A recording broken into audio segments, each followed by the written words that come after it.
Welcome to Supply Chain Now, the voice of global supply chain. Supply Chain Now focuses on the best in the business for our worldwide audience, the people, the technologies, the best practices, and today's critical issues, the challenges and opportunities. Stay tuned to hear from those making global business happen right here on Supply Chain Now. Hey, good morning, everybody. Scott Luton and Maureen Woolschlager with you here on Supply Chain Now. Welcome to today's show. Maureen, how you doing? Good. How are you doing, Scott? I'm doing wonderful. We've got one of our favorite repeat guests that's out there, certainly moving mountains. We're going to be talking with this industry leader doing big things, especially to help those in need. One of our favorite conversations to have. In particular, Maureen, as you know this very well, our guest is helping nonprofits find the logistics, equipment, expertise, and services they need to make things happen. So it should be a great show, right? Exactly. So with no further ado, I want to welcome in today's guest here, Kathy Fulton, the Executive Director with the American Logistics Aid Network, also known as ALLN. Kathy, how you doing? I'm great, Scott. It's a lot of fun to be with you and Maureen today. Agree. It's been too long. As you know, we're big admirers of what you and your incredible team do. And Maureen, I tell you, we're tickled to get started talking back again with Kathy Fulton. You ready to go, Maureen? I'm ready. All right, buckle up. Here we go. So I want to start with, before we get into kind of the business of what you do and all the great work and very practical work that you are doing to help folks that need the help. Let's back it up a little bit. And for the three people that may have not caught one of your interviews out there or a couple of your appearances here, let's refresh our memories a bit. So tell us about yourself, Kathy Fulton. Well, thanks for the question because, my favorite subject is always myself. I'm kidding. My favorite subject is ALLN, but I'll talk about myself in context of that. So I'm the executive director for the organization, and I've been serving in that role since 2014. But I've hung around, a few years before that as a volunteer and as an operations person. But my background is not supply chain. My background is not disaster. My background is not even nonprofit work. I'm actually an old IT person from a third-party logistics company that kind of got voluntold to, hey, there's this nonprofit that needs help. And it aligned with, it checked all the boxes for me. It aligned with all of the passions that I'm really, excited about, which is helping people using other people's skills, I guess. I don't have any skills. I convince other people to do things. But using those skills that that businesses are doing every day to help in the nonprofit and disaster perspective. So, Kathy, we're going to dive a lot more into that in just a second. I love the phrase voluntold. Maureen, have you ever been voluntold to do anything? I know I have. Yes, I have. And we're better off for it, right? Yes. Mm-hmm. So I love that. My husband's in the military, so we get that a lot. And Kathy, you're also very humble. As we all know, Maureen and I, being big fans, you bring a lot to the table. And it takes a really special cross-functional skill set to do what you are doing and you're doing. Your last appearance, we talked a little bit about your upbringing, and we're going to dive into kind of what ALLN's doing and all the operations there. But refresh my memory there. Where did you grow up? Yeah, so I grew up in this little town called Natchitoches, Louisiana, home of steel magnolias and numerous other, films. But yeah, it was a really unique place to grow up in the middle of the country, far from the big city. And I think that, a lot of that has informed who I am as a person, just from the, the community aspect of the small town life. So you're reading my mind of where we're going in a second, but I'm going to take a quick departure because Maureen and I, everyone knows that listens to Supply Chain Now, we love talking food around here. And when I hear the word Louisiana, man, so what's one food dish that was inseparable from your childhood? You know, so my mom was a Yankee. So we didn't grow up eating a lot of the really traditional Louisiana foods, but now it's gumbo. Like, Oh, that takes me back more to college. So I went to college in the same town where I grew up. But yeah, good gumbo, you just can't go wrong. oh, you had me at guh. You Look, had me at guh. that I looks love that. hungry right now. He looks visibly hungry. It must be that tasteless water he is drinking. Oh Yes. man, thank you so much, Maureen. And I'll put this sparkling water is my go-to. It's like a calorie and a half. But anyway, it's cold, not just not tasty. But anyway, so Maureen, we're gonna find out a role model here in a second on a more serious side. But Maureen, when you think of whether it's Louisiana, traditional, delicious cuisine, or something else from your childhood, what's this food talk conjuring up in your mind? Well, so I'm actually from up in the Northeast, so the food is a little bit of a different type of cuisine. So growing up, we always had scrapple on Sundays. I don't know that I need to tell our viewers what that is. You guys can No. Google it. I don't actually eat meat anymore, but growing up, just the smell of scrapple takes me back to Sunday breakfasts with, my extended family. And yes. Well- Maureen, because my mom was from New Jersey, I almost said, well, it's probably scrapple, to be honest. Most people don't know what it is, and Right. I know that there's a lot of interesting meats out there. And I didn't give up meat because of scrapple. It's just something I grew away Okay. from. The But, scrapple industry is very appreciative of your clarification there. Yes. So, But definitely there's a certain just memory you have when you think of Sunday breakfasts, and I had my extended family close by, and the smell of it. It's not bad. It's like a bacony type smell.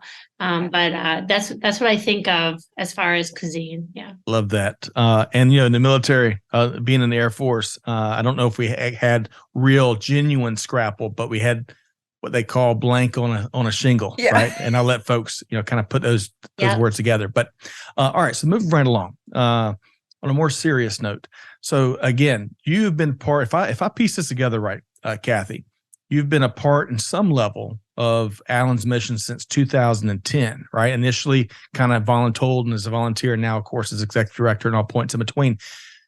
That takes a lot of passionate and deliberate mission to help others. And as we were talking kind of pre-show, some days I bet it's like top of the mountain, and other days, as you're seeing and experiencing some of what folks are going through, you need to have that DNA in your bones that keep you moving forward. So with that said, who is someone from your past that really inspired you to tirelessly serve others as you do? Yeah, I've been really fortunate to have a lot of really just phenomenal role models. And I'm actually going to talk about my parents for a minute before I talk about my professional career, because I had the mom who was not the traditional like classroom mom. She worked and, did all of those things, but she also was able to go out and volunteer, and she coached softball, and she ran the little league, the league for the little league.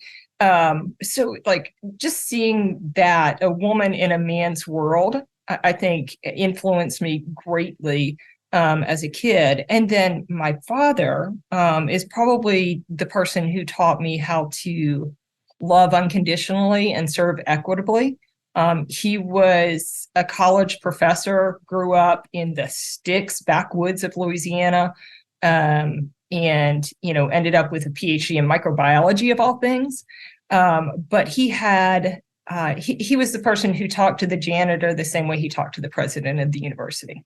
And for a kid to see that and to understand that there's no difference from a human level in these two people is I think really just had a tremendous impact on me. But Hey, really quick, yeah, Kathy, go ahead. if I can, because I love your answer already. And over the weekend, I like taking my son Ben on Saturday mornings when we try to grab breakfast together. And I do it as often as we can.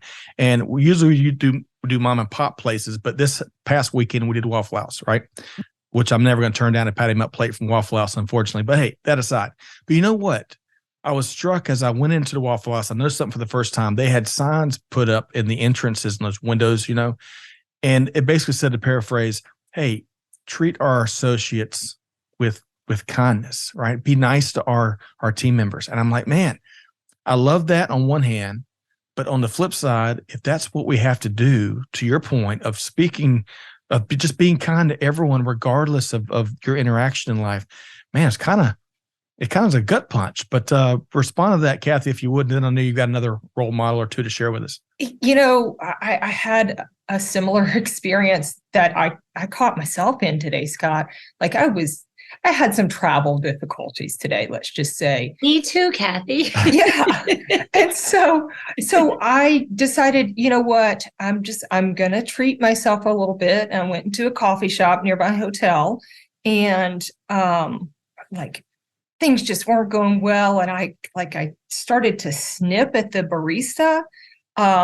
And she responded with the most positive attitude ever. And it was a punch to me to say, what are you doing? The sun is shining, the sky is blue. You are, in this great city, and you're going to, be mean to somebody because you're having a bad day. And I think we all need to remember that it ain't about us, right? Ultimately. Yeah. Well said. Well said. Hey, Maureen, your quick comment along those lines before we get back to Kathy's role models there. Yeah, Kathy, I was going to say, when you had said love unconditionally, serve equitably, is that how you said it? Yeah, I wanted to write it down because I thought that was just a great motto to have, regardless of where you are and what you're doing, to not apply any sort of prejudice to any sort of relationship or interaction that you have. And kind of you don't want to have those reminders when you're not doing it, but it's a good motto to have. Isn't it though? And we're all human. Straight, right. Yeah. We all have those moments of weakness, right? So what a great call out, Maureen. And now we have our podcast title. We'll see if that sticks. Ooh. So I love it. Kathy, you're going to offer. Yeah, that's right. That is right. So you're going to offer, I think, one or two other figures from your journey. Yeah, just one other. And, you can't really talk about Alan without talking about our founding president, Jock Menzies. And another person who loved unconditionally and served equitably, right? And Jock unfortunately left us way too soon, 9 years ago this year, which is astonishing to me to think that it's been that long. But he, Jock had this way of breaking down silos. And so much of the work that Alan does is working between businesses and nonprofits, or businesses and government. And I think every day there's something that reminds me of Jock, and I know that my decisions are influenced by him. It's just a reminder that, he had a way of showing, look, we're all on the same team. After a disaster happens, we want people to eat. We want them to be hydrated. We want them to have medical care, and they need a place to stay, right? That's it. It doesn't matter how it happens, whether it's government providing it or businesses providing it or nonprofits providing it. It all takes logistics, and we can all figure out how to do that better together. I love that, Kathy. And Maureen, your comment there, and let's roll right into our next segment here with Kathy Fulton.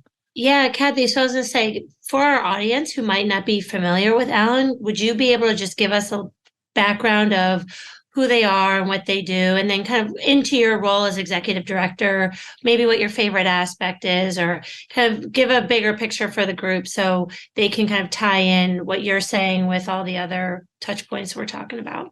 Yeah, and I hope it comes through that who I am, that who I am as a person greatly influences how the organization works. And I hope that that's the same for all leaders, that, that they bring something good to their organization. But I'll talk a little bit about what we do. And honestly, it's a few different things, but all of them are focused on helping communities that have just experienced a really bad day from a disaster. And so after a disaster, a lot of nonprofit organizations will go into communities, or nonprofit organizations that are already in the communities, to help with cleanup efforts, or to help with providing food or shelter or hydration. And we're working with those nonprofit organizations to help them find access to donated or discounted logistics services. On the flip side of that, that requires businesses who provide those services. So we want to make sure that those businesses themselves are staying in business. That means getting the information that they need to keep their own supply chains moving. If they're, it's putting the oxygen mask on themselves first, if they're not helping their own employees and their own business, then they can't help other people in their community. And then finally, we work with government, as we're in touch with businesses all the time and nonprofits all the time. And so we want government to understand, hey, what's really happening with supply chains during disaster? Government has, scarce resources, right? I should probably qualify that to say they can spend a lot of money and get a lot of things, but what they have at their disposal initially is small, and we don't want them cannibalizing private sector, pre-existing supply chains. Right. So, we want government to use those resources wisely. And then we do a couple other things, like we have educational activities. We bring all of our industry association partners together every couple of weeks to talk about hot topics. And I think the thing that I love doing the most, and I get this from my dad, is just bringing people together, whether they're public, private, nonprofit, building those relationships that support resilient communities. We can bounce back faster from a disaster. So you asked about what's my favorite part of it, and it's seeing how all of that comes together and the good things that happen when a disaster occurs. Maureen, love that, huh? Now, I was just going to say, I think all three of us here are involved in charitable initiatives, right, of all sorts and scopes and whatnot. But I can only imagine, Kathy, and Maureen, I'd love to get your take here. Can you imagine when you see, all the results of weeks, hours, days, weeks, whatever, marshaling, cutting through all the, I'm going to say red tape. That's not a slam on any aspect of the whole ecosystem. It's really just, or different organizations, different people in different parts of the solution. They all probably struggle to communicate and really get the most out of what are limited resources out there. So after all of that work, to see aid get to where, and the people and the families that they'll benefit so much from it. I can't imagine, Maureen, a more fulfilling part of what you do day in and day out, huh? Yeah, and Kathy, I wanted to ask, for your team, would it be like half and half volunteers and people on staff, or what's the breakdown of that, so people can understand, the sort of resources that go into just the organization that you're working and running? Yeah, that's a great question. We're actually a really small team. So I'm the only kind of full-time staff, and then we work with some contract staff to help with some of our communications activities.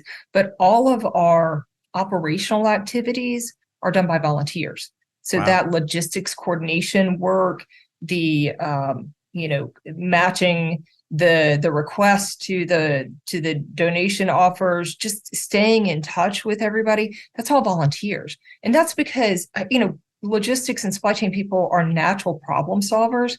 They gravitate to figuring stuff out during a disaster. So much truth right there. And you know what, Maureen, I think I've learned something new. I think, Kathy, I've been fortunate to spend, 3 or 4 different episodes with you. I never knew that. So I can only imagine, goodness gracious, the blessed are the volunteers, I think, was one of the Beatitudes that the Bible didn't capture, maybe. But I love that. So speaking of, and Maureen, you're going to have to cover your ears because I want to get Kathy to speak to something. Anyone that listens to our podcast knows I'm a big fan of Maureen and the Vector Global Logistics team. I think there's very few organizations that really they are intent on serving the greater good, far beyond just creating revenue, far beyond of just solving problems.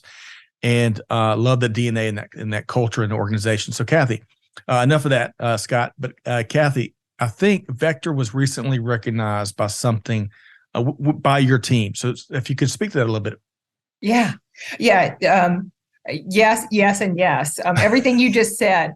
So every year, Alan recognizes businesses who are doing exactly what you said, using their resources for good. So the work that they do every day to make money, to make a profit, we want to recognize the ones who go beyond and are using those skills to make a difference.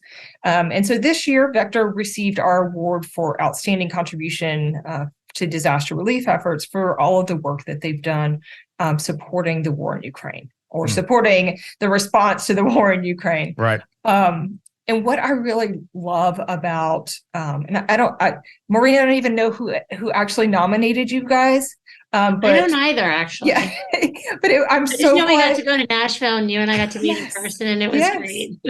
I am so glad they did. And Scott, I'm gonna, you know this about Maureen and Enrique already, but what I love about the recognition is whenever, I talked to Maureen and Enrique for the first time about it, the first thing they said was, how do we do more? We're very proud of what we're doing, but we don't want to stop. We want to be able to do more. And I love it when businesses are thinking from that abundance mindset rather than a position of scarcity. Kathy. Huge Amen. honor. Yeah. Thank you. Yeah. I really appreciate what you shared, Kathy. And the kindred spirits here, between the two of y'all, your respective organizations. This is how you join forces to move mountains. So I'm a big fan of both of y'all here and what you do, because it's not lip service, right? Y'all go to work, do the work, go to work, do the work. Maureen, why don't you, if any response from what Kathy shared, and then we're going to dial it in on some of what Kathy and her team have been experiencing here in recent weeks.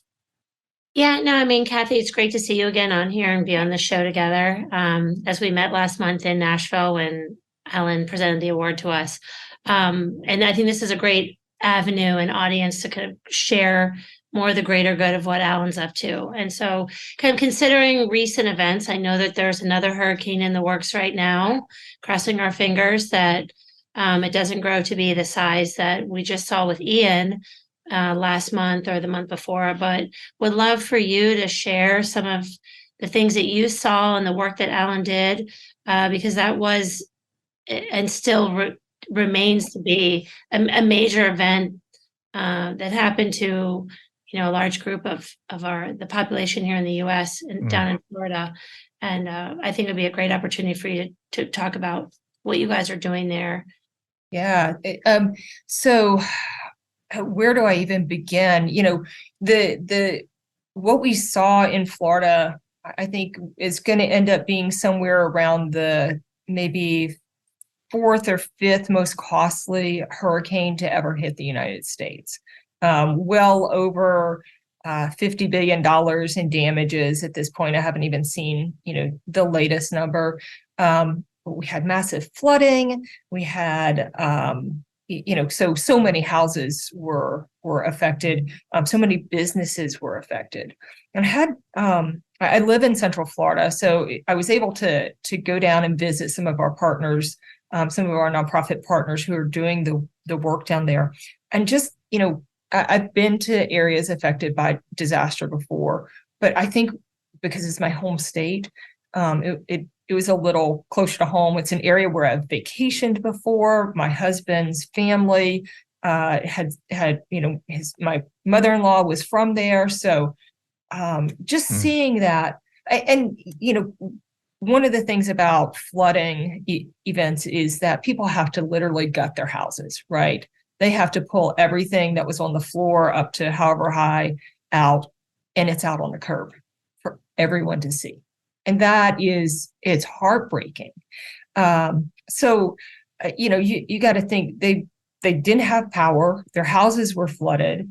So they needed access to hot meals, right? And so we were able to help a number of organizations with their feeding efforts. That meant helping them find donated transportation to bring in the food that they cooked in these big, massive outdoor kitchens. It also meant groups like the food bank, who are there year round, and are now dealing with people who were never food insecure before. This disaster has just pushed them over the edge. And so now the food bank has seen double the demand. So we've been helping them with things like material handling equipment. You never know the value of a pallet jack to a business. It's a pretty minor expense on the books, but to a nonprofit who's able to move, 3 times as much as they were able to before, it's huge. And now we're starting to move into, like the daily feeding activities are kind of moving along. The food banks obviously are still there, but we're looking more at what we call recovery efforts. And that means things like helping people rebuild their houses, right? So we expect that there will be the need to move lots of building materials. Just last week, we helped the Habitat for Humanity organization move a truckload of mattresses. And if I can take a moment, when I had gone down to Fort Myers, I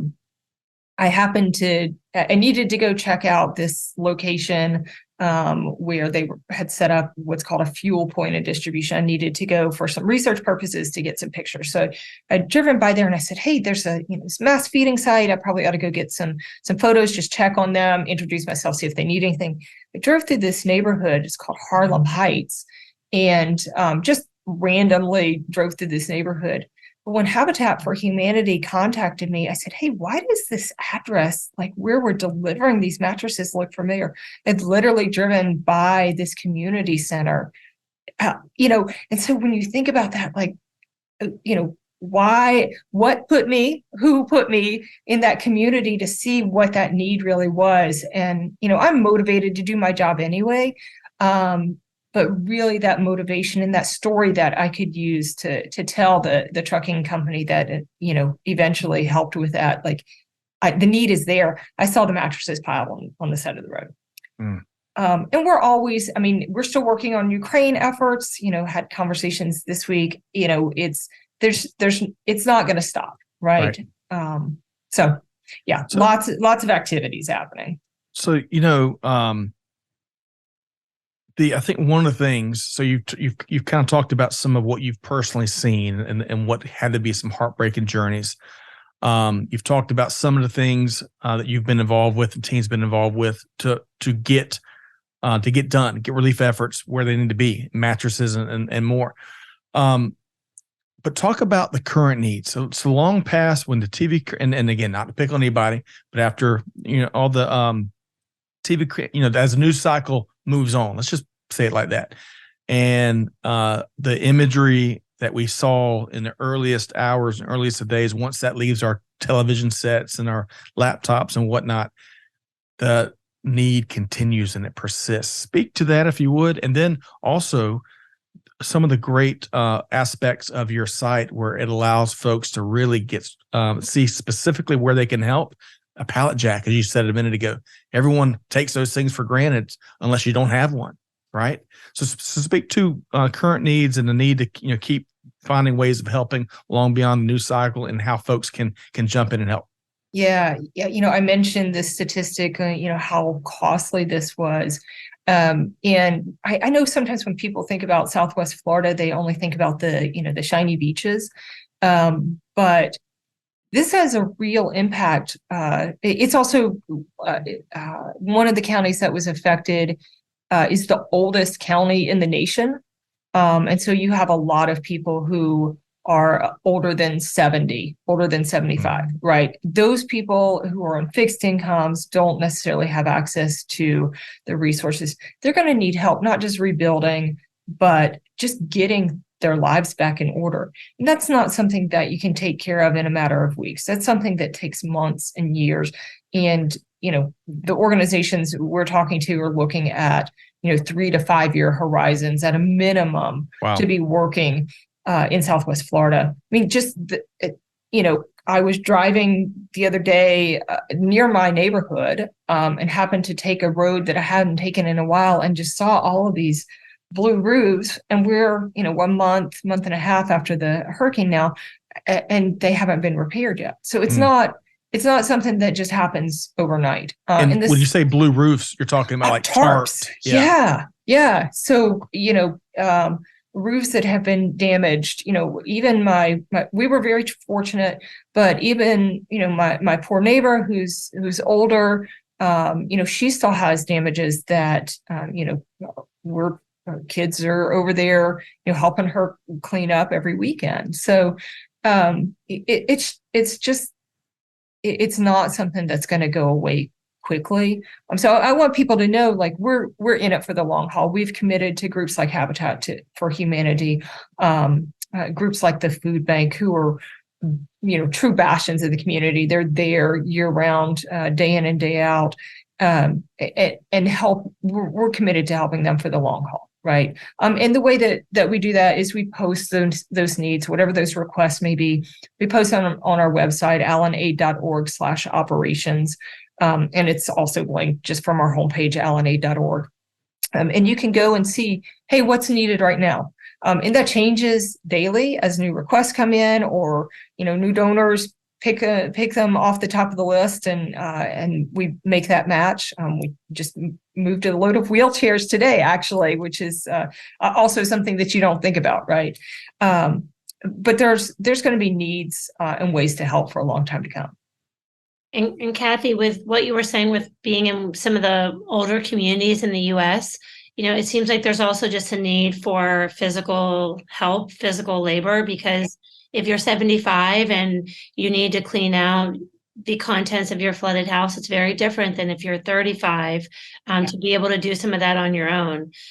So now there's, multi-generational assistance that's needed if, your children live near you and they have to do this to their house, but, you might need the help as well. So exactly.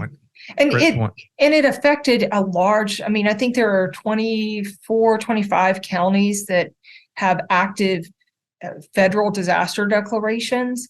I don't even know how many people live in Florida these days. We're growing, 1,000 new people every day, it seems like. But, that's a big part of our population, all the way from, way down in the Keys up through Jacksonville, because it just, it hit just such a tremendous part of the state. All right. So we're going to pick your brain on some advice here in a second, but I want to move one of the questions I was going to start to wrap with up to where we are now. Because we've already alluded to a couple different things.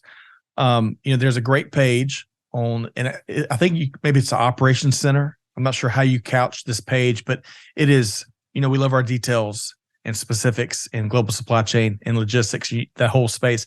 And it lists out all these various needs, from what I'll call smaller and maybe more tactical to some bigger scope needs. So check that out at allenaid.org. Is that right, Kathy? That's right, allenaid.org. But speaking beyond that great portion of the site, if folks were just to ask you, Kathy, hey, how can, whether we have volunteers that need to be voluntold, all kidding there, but volunteers, resources, supply chain infrastructure, money, whatever, how would you answer the question, how we can help? All of the above. I would say logistics services and equipment, we're going to need them. Even if it's not for Florida, there's probably somewhere else in the country. So if you want to make an offer, we will find an organization that can use what you have. We always, mentioned a lot of our work is done by volunteers. And we always love to put people to work. And that could be anything from communications to doing logistics coordination activities. And then we ourselves are a nonprofit. We're a 501c3 organization. So those financial gifts help us continue to do the work that we need to do. And it helps, it's just a force multiplier. For every dollar that comes into Allen, we're able to move north of $70 worth of humanitarian aid. Yeah, the leverage there is pretty phenomenal. And it's because the business community who, joins behind us to support our work. And Maureen, this goes out being said in this wide world of, why so many different nonprofits, and, there's tons of overhead in some, right? And not name names, we're being very positively minded here, but I love what you just shared there, Kathy, because if you want to any of our listeners, you want to feel good about, where your dollars and how far they go, or resources you donate and how far they go, and go back and listen to that segment. So if I got that right, for every dollar, you can transform that into what, Kathy? North of $70 of humanitarian aid. Wow. Okay. Maureen, why don't you react to that? And then we're going to shift gears and get some advice from Kathy here. How about that? Stretching those dollars out, Maureen. I was just thinking, what other contribution can you make that has such a large return on investment? And when you're contributing or donating, you don't expect the investment to come back to you. You're making an investment in something else. And so, $1 turning into $70 or $75, that helps others. That's pretty amazing, Kathy. So kudos to you and your team and how you make that happen. So we're here to help spread the word for you. Yeah, thank you for that. And, I think it's really important that supply chains are global, right? And so maybe this disaster was in Florida, maybe it didn't affect your individual supply chain directly, but the next one might. And so keeping those resources prepared and keeping the lights on, knowing that, hey, somebody's out there looking out for you when something bad happens. Maybe we need to help your employees the next time. We're here for that. Man, love that. All right. So folks, learn more at AlanAid.org, and that's ALANAID.org. Did I get that right, Kathy? You got it. I failed plenty of spelling I was about to tests. say, Scott, were you in the spelling bee? I was about to add the E to A, but it's no E. AlanAid, AID.org. That's right. Okay. So on a much lighter note, we get a lot of feedback around when we pick the brains for advice for our featured guests. So there's two ways I want to ask this question, Kathy. And Maureen will welcome your comments based on Kathy's responses. So as we all know, shouldn't shock anybody, business leaders are constantly reviewing, especially in recent years, their risk mitigation approaches, contingency planning, modeling. They're hiring chief risk officers, which is as long as it's driving outcomes, I guess that's a great move. All for not just 2023, but far beyond, right? So what is one piece of advice, Kathy, you might have for business leaders going through those exercises? Yeah. I don't think anything's going to get any better in 2023. Unfortunately, everything I'm reading is that it's the turbulence is still going to be the name of the game. And I think my advice is twofold. Don't get so caught up in dealing with your current crisis that you forget to plan for the next one. Because there are some midterm and long-term things beyond the current inflationary pressures and worries about recession that I think our supply chains really need to be thinking about from a commodities perspective and access to equipment and changing governmental landscape. So on the flip side of that, or hand in hand with that, is really pay attention to the expert reports. Scott, I know you do a lot of reading and synthesizing, and I so appreciate, the materials that you share. But how do you figure out what those macro trends are while you still figure out what they mean for you on a micro level? Right. Kathy, that is golden advice. Maureen, your comments based on that first piece of advice. Yeah, I was just going to say, it's very easy to get caught up in what is immediately in front of you. And you do need to do a little bit more digging and research to kind of see maybe some historical trends, or think 2 or 3 steps beyond the immediate issue, in order, like you said, to course correct or plan for the next crisis or the next challenge. Both personally, professionally, kind of it's all encompassing, I think. But it's very easy to get caught up in what's right here in front of you, Yes. and not step back and try and have like a bigger perspective on it, and kind of see some of the other things that could come in and pivot the problem one way or the other.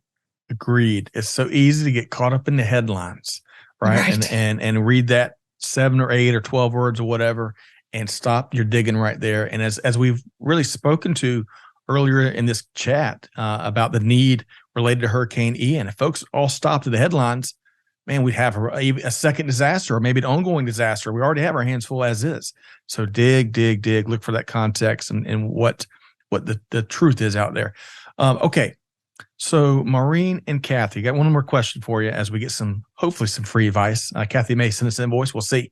We'll knock that out too. But students, so all of our student listeners, whether they're high school, they're matriculating through college, it always surprises me whenever I can say the word matriculate because it does not roll right off your tongue, right? But as these folks are trying to break into global supply chain or really global business, any industry, and then go up through the ranks, all right, become senior leaders like y'all. Kathy, what is one piece of advice you'd have for them? Well, I would say you couldn't choose a better career than supply chain right now. You will be in demand with a supply chain degree. But I would say my real advice there is make sure that the company that you're chasing or the company chasing you aligns with your personal values first before you consider your professional goals.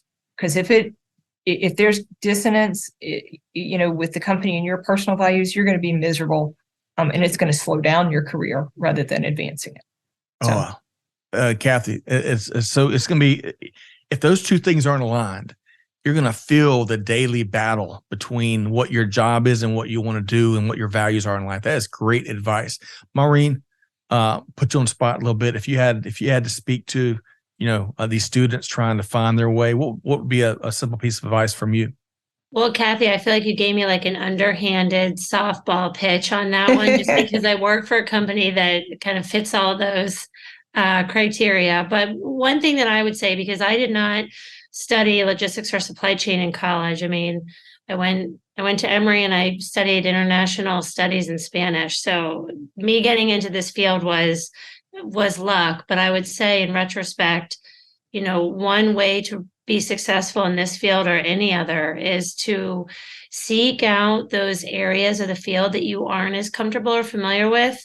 Doesn't mean you have to be an expert in it, but to become familiar with it, learn the terms, learn aspects of it, because I do think that it is important if you specialize in something to also become a generalist in the larger part of that industry.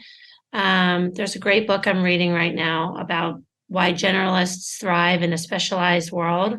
It's called Range. You guys should check it out. I haven't finished it, but it's pretty good.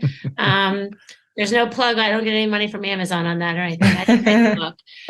But I think that it fits like both personally and professionally. The more well-rounded you are, the more that you can contribute and bring differing perspectives and ideas to the table, which only help, an organization progress. I don't think that they ever hinder it. Maureen, that gives me hope for my career, because like I always feel like I never go deep on things, like being a generalist, and now I'm happy. I'm going to check out the book Range. Yeah, right? I heard about it, or I read something about it, and I thought that specialization right now is it's a term I read about all the time, and I'm like, is it a generational thing or am I just missing the boat? And does this make me not? How can I contribute more to the company? How can I be more valuable, individually and as a collective part of my organization? And I read it, and I don't think it's generally intended as a business purpose, but and I'm sure if you Google it, you could find the name. It has a nice teal blue cover. Nice. But yeah, I recommend it, and for a lot of the listeners to check it out. But the concept remains, the song remains the same as Led Zeppelin once sang years ago, right? Range. Just y'all check that out. And I would just add, kind of along the lines of what y'all both are sharing.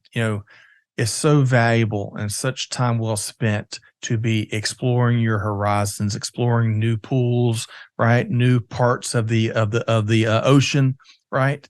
And as Crystal York would say, she said it on a show a month or two ago, I dare you. I dare you. So I dare you to explore those horizons. You never know where you're going to end up, whether you're a generalist, a super generalist, or someone that really focuses in on any particular area of global business. There's value in all those and all points in between. Okay. So I think we tackled this, but make sure, folks, allenaid.org. But Kathy, how else, beyond checking it out and getting involved and contributing on whatever level, as Greg White says, it doesn't matter, give small, give big, just give. But how can folks connect with you and the Allen team? Yeah, on our website, allenaid.org, our social media is pretty much AllenAid across the board. That's the best way to find us. There's forms to fill out to, if you want to volunteer or donate, all of those things. And then people can just, contact me directly, hit me up on LinkedIn or your favorite social media site.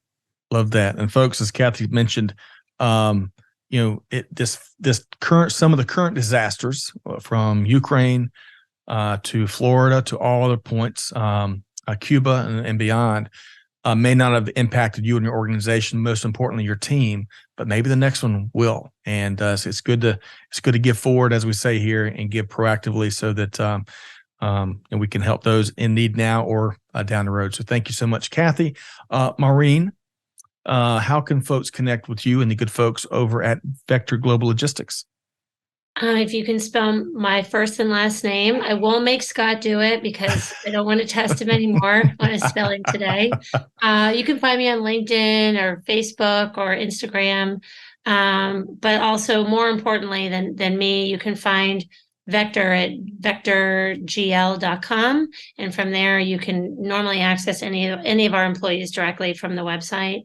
And I'm sure that you always have all your blue hyperlinks and all of the you things bet. that you post this. So the episode notes. I won't bore everyone Yes. with my name.